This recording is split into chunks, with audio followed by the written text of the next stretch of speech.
I'm Dr. Dennis Grogan, orthopedic surgeon. I joined Shriners Hospitals for Children to care for kids who might not get care elsewhere. My greatest satisfaction comes from knowing that I'm making a difference. My colleagues and I help children with the most complex cases, as well as the simplest. Our mission doesn't stop at our hospitals. Our medical research has helped treat children worldwide. When I see kids like Gabby making progress, I'm proud to be a part of Shriners Hospitals for Children. Marion County Veterans Helping Veterans. You can help to make a huge difference in the veterans we serve. There are opportunities out there, and this is one of the agencies that affords you some of the opportunities to establish a new foundation into bettering your life and finding a better way to live. Thank you very much, Marion County Veterans Helping Veterans. Call 352-433-2320. They assisted me with counseling. They gave me food. They assisted me with shelter. And I was living in my car at the time. I was able to get an apartment and save money. And because of all the help, I was able to get on my feet, and I'm able to be where I am today. Marion County Veterans Helping Veterans. It means a lot to me because it meant to me that I would have a place to stay and my kids would have a stable roof over their head. And ever since then, I mean, they've helped me with numerous things. You can help by donating food, clothing, household items, or direct financial assistance. I feel that if I wouldn't have met them, I don't know where I would be at today. For assistance, to volunteer, or to make a monetary donation, contact Marion County Veterans Helping Veterans. Marion County Veterans Helping Veterans. There's no greater joy than to be able to help another human being. I truly feel that it's all our calling to help and do as much as we can for other people. Any person that puts on a uniform and takes the oath to join the military puts his life on the line for other people, whether they go in combat or not, and their lives are constantly in danger. I think they deserve the best of whatever we could give them. Marion County Veterans Helping Veterans. If you need help, call today, 352-433-2320. After losing my husband and, trying to get my finances back in order, trying to get my life back in order, they arms were open, with love. You can help to make a huge difference in the veterans we serve. Thank you, Marion County Veterans Helping Veterans. We help veterans and their families with limited financial assistance, counseling, employment referrals, and a food and clothing bank. As a volunteer, it's probably one of the most rewarding things I've ever done in my whole life. You can help by donating food, clothing, household items, or direct financial assistance. All donations are tax deductible. Go there if you need help, but if you have something to give, give. It's an organization worthy of anything you can offer. Marion County Veterans Helping Veterans.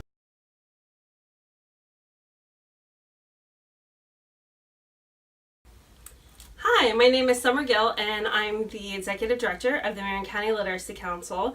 Right now you're in our library, which holds resources for our tutors and our students.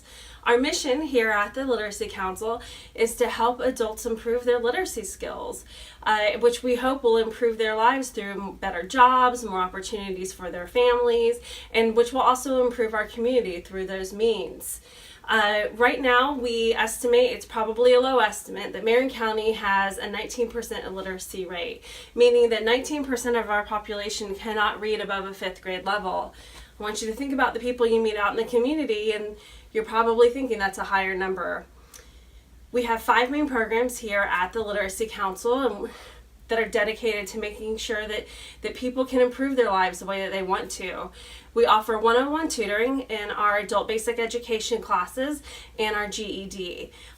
What that means is that we pair them up with a tutor and they focus on whatever their goal is. Maybe it might be improving their math, taking their GED, getting a roofer's license. We have a student doing that right now. Might be getting a driver's license, as simple as that, or reading a prescription bottle. These are some of the things that our students come in here and the goals that they create. We also offer ESOL classes in citizenship citizenship classes, and those are done within a group because it's just easier to learn a language within a group atmosphere. We offer 4 levels of that, 1 being the easiest, 4 being pretty fluent in the language. And it's a pretty exciting time because you watch people every day improve the one thing that we can make sure that you're successful in this community, and that you can go back to your family and really improve their lives and take them from, the bottom or where you don't want them to be to the place that you've always dreamed them to be. So that's what we do here at the council, and hope you have a great day.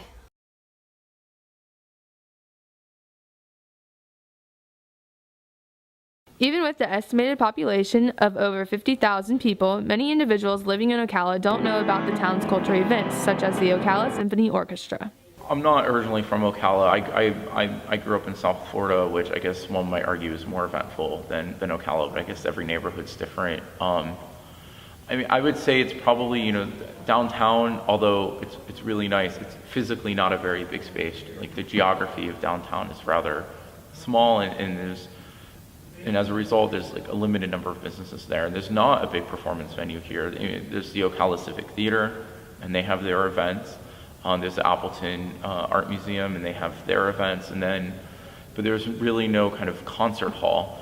And obviously, this is a concert hall designed for a symphony orchestra, but it's also a concert hall that can host, rock concerts and bluegrass and comedy shows and all kinds of other performance events that maybe are inappropriate or not best suited for being in a civic theater environment, and as a result haven't been able to kind of come to Ocala regularly. I would imagine that just it's the lack of, without having a performance space, then necessarily you can't have as many events, and I would imagine that that's where that connotation comes from. The Ocala Symphony Orchestra could even be considered beneficial to the community. Bringing the space that's directly north of the playgrounds and the baseball field and the tennis courts, it's making that space alive. It's turning that field with some trees in it into a performance space where the community will be able to kind of put things on. We're having Harvest Fest there, we're going to have concerts there, we're going to have other kinds of events. For this to be accomplished, changes needed to be made. So this building was originally built in 1936 as part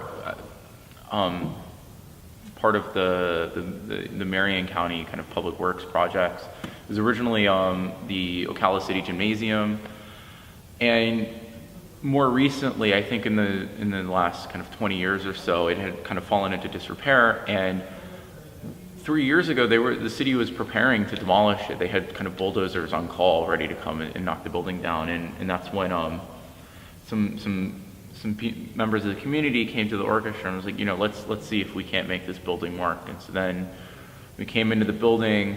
It was a mess. The roof was leaking. The floor was all originally flat. There was all kinds of issues with it. But they said, we could demolish this building or part of the building and make it work. And it turned out, as they kind of excavated it, I guess is the right word, we found out that it's a really great acoustical environment, and it just needed some rather small modifications. This was made easy by generous donations.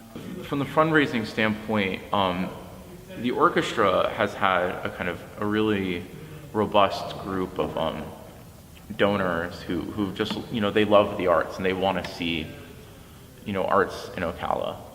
And that's where I think the fundraising started. And then it was just a matter of kind of building through that community and that network and bringing more people into the fold. The Ocala Symphony Orchestra is located in the Riley Art Center in Tuscola Park, which is expected to remain for quite some time.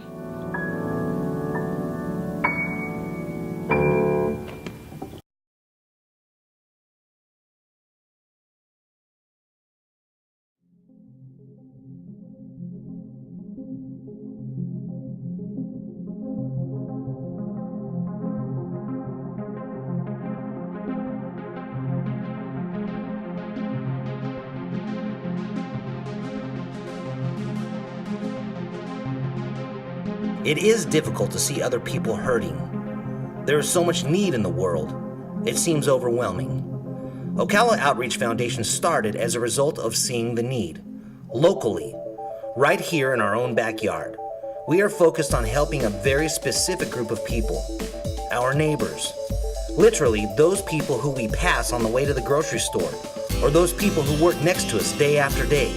100% of all donations go directly to help people in our community. Most of us cannot even fathom a time as dark as having our children or loved ones diagnosed with a deadly disease.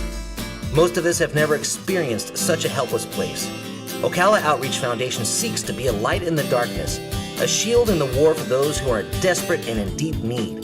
Ocala Outreach Foundation is asking you to make a small monthly commitment. Help us bring hope to one neighbor at a time. Together we can, we have, and we will continue to make a difference. Remember, 100% of all donations go directly to those in need.